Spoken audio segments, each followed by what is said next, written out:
Medieval Europe is widely known for its distinguishing feature, feudalism.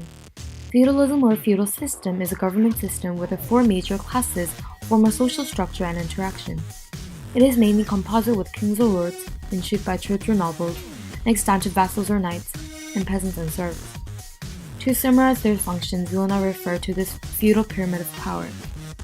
At the top, kings allocate his land to its devoted nobles and church. In response, they pledge their fidelity and loyalty to the king and promises to serve and protect his royal prerogative. They dedicate resources such as money and knights.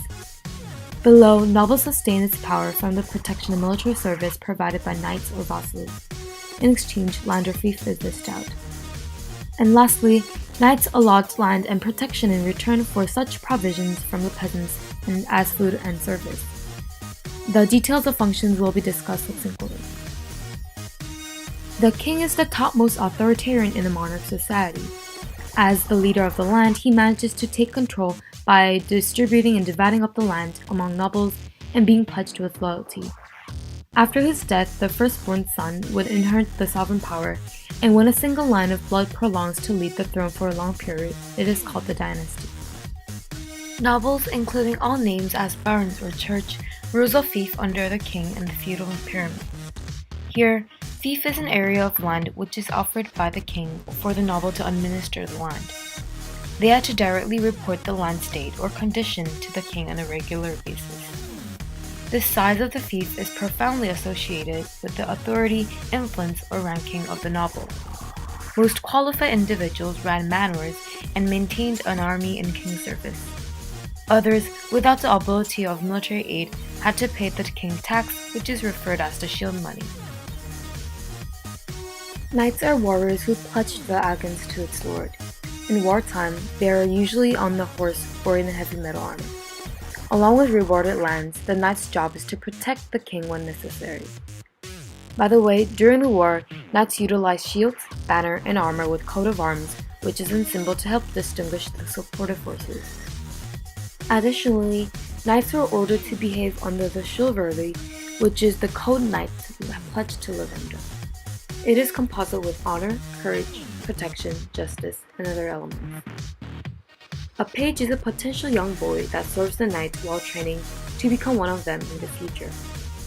Through this process of learning, they learn how to become a proper knight. In a similar concept, a squire is a knight in training who manages the knight's weapons and armor. Every knight entail at least one of these squires and even accompanying them to battle. Peasants were the majority population in the Middle Ages, although some peasants were declared to be free and could even own a private business as bakers, carpenters, and blacksmiths. Others had tough time being slaves. Under the pledge to the local lord, they worked 6 long days a week with meager goods provided. For instance, a serf is also a peasant who worked the land for the local lord. With fewer rights, they had a barely better life than a slave. Manorialism is a theme characterized by the feudal society. As the primary and representative element of medieval economics, manorialism highlights the legal and economic power of lord of the manor. From 2019, let's go all the way back to the Middle Ages to castles. Castles. A castle was a large building that was fortified, used for protection, and was occupied by kings and queens, noblemen, lords, and their family. It took about 10 years to build each castle. There were many types of castles back in the Middle Ages: stone keep, motte and bailey, and concentric. Motte and Bailey. The Normans from France that invaded England bought the Motte and Bailey castle in 1066. There were at least 1,000 of Motte and Baileys built by them. They were the earliest form of proper castles. This is how it looks like. This is a motte, a man-made hill with a wooden building on it known as the keep. The keep was where the soldiers would be on the lookout, where the king lived, and where it was safe during a war. The bailey is the part of the design where the villagers lived, and it was separate from the keep. And the moat. The moat was a large dug-up hole around the whole design that was usually filled with water to stop attackers from getting in and slowing them down. The last Motte and Bailey castle was built in 1200, for the reason they were not the most popular form of castles anymore. Stone Keep.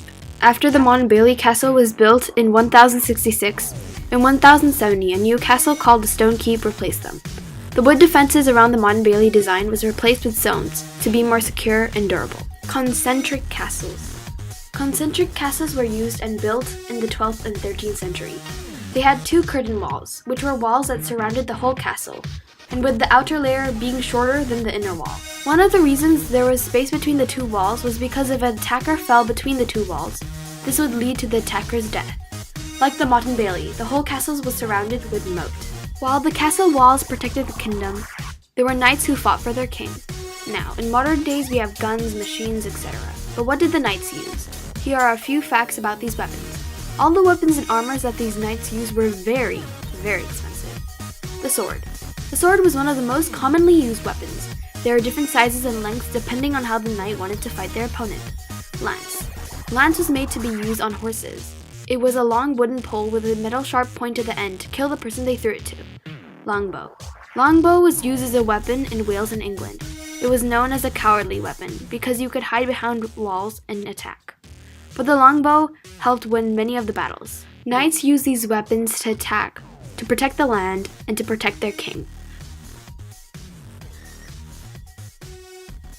The first historically recorded Black Death epidemic was in Central Asia, first spreading in China and India and then slowly spreading to other regions.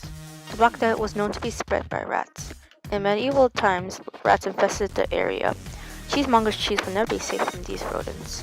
The rats infesting the place, it made it easier for the Black Death to spread faster. Symptoms of the Black Death would soon show up. The sign of the disease would be a heavy fever, and another indication would be large purple lumps called buboes, which would commonly show up in places in the neck region, armpits, groin, and upper femoral.